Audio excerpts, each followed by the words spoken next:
ఈ కూటమి ప్రభుత్వం వచ్చి 8 నెలలు గడిచినప్పుడే ఆదివాసుల పైన పిడుగు లాంటి వార్తను తీసుకొచ్చింది. ఆదివాసీ ప్రాంతాల్లో భయభ్రాంతులకు గురి చేస్తుంది.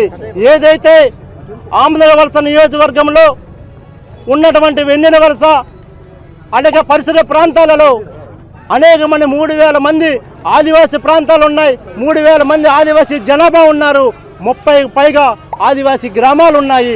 ఆదివాసీ ప్రకృతి ఒడిలో జీవిస్తుంటే ఈరోజు ఆ ప్రకృతి ఒడి నుంచి దూరం చేయడానికి ఈ ప్రభుత్వాలు పూనుకుంటున్నాయి. దయచేసి ఈ ప్రభుత్వాలు ఏదైతే 3,200 మెగావాట్ల యొక్క పవర్ ప్లాంట్ నిర్మించడానికి సిద్ధపడుతుందో ఆ యొక్క పవర్ ప్లాంట్ తక్షణమే విరమించుకోవాలి. గతంలో టీడీపీ ప్రభుత్వం 2015లో సోంపేట థర్మల్ ప్లాంట్లో రద్దు చేసిన జీవో మీరు చేసిన అక్కడ ఉన్న ప్రజలుగా చూస్తున్నారు.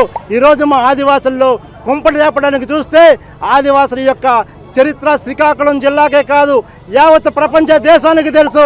శ్రీకాకుళం సాయుధ గిరిజన పోరాటం మళ్ళీ ఒక గిరిజన రైతాంగ పోరాటం తీసుకొచ్చి మా ఆదివాసీ భూములను మా ఆదివాసీ హక్కులను రక్షించుకోవడానికి పెద్ద ఎత్తున ఉద్యమం చేస్తాం. కాబట్టి గతంలో కూడా ఈ కూటమి ప్రభుత్వంలో ఉన్నటువంటి పవన్ కళ్యాణ్ గారు కూడా స్వయంగా సోంపేటలో పర్యటన చేసి మా జనసేన పార్టీ సిద్ధాంతం రక్షించాలనే ఉద్దేశంతోనే తప్పన్నారు. కాబట్టి ఈ కూటమి ప్రభుత్వంలో కూడా ఆ యొక్క జనసేన పార్టీ ఉన్న అధ్యక్షులు ఈరోజు డిప్యూటీ సీఎంగా ఉన్నారు. కాబట్టి అయ్యా డిప్యూటీ సీఎం గారు ఈరోజు ఆదివాసుల యొక్క ఆత్మ గౌరవాన్ని రక్షించే విధంగా ఆదివాసీ గ్రామాల్లో పర్యటన చేయడం కాదు, ఈరోజు ఏదైతే శ్రీకాకుళం జిల్లాలో ఆంధ్రప్రదేశ్ నియోజకవర్గంలో మీ యొక్క ఉన్న ఎమ్మెల్యే తీసుకొస్తున్నారో దాన్ని మీరు అడ్డు చేయాలి. అడ్డు చేయకపోతే శ్రీకాకుళం జిల్లా నుంచి చంద్రబాబు నాయుడు ఇల్లు కూడా ముట్టడిస్తామని కూడా ఈ సందర్భంగా తెలియజేస్తా ఉన్నాం.